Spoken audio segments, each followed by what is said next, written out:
আজকে বাংলাদেশের অপর নাম যদি বলা হয় সন্ত্রাস, সন্ত্রাসী দেশ অথবা সন্ত্রাসে পরিপূর্ণ একটি দেশ, তাহলে অত্যুক্তি হবে না।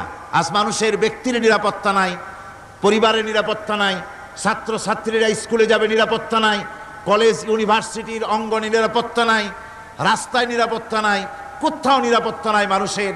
সন্ত্রাস যেন জাতীয় জীবনের সাথে এমনভাবে একটা বিষাক্ত সাপের মতো আনাগোনা করছে, যাকে যেখানে পাচ্ছে তাকে দংশন করছে, সবল মারছে, আর মানুষ অকাতরে তার জীবন দিচ্ছে।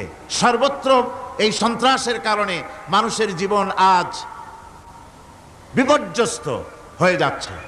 এই সন্ত্রাস থেকে যদি বাঁচতে চায়, চরিত্রের যে ধস নেমেছে যুবকদের চরিত্রে, শিক্ষক, ছাত্র, কৃষক, পেশাজীবী, প্রকৌশলী,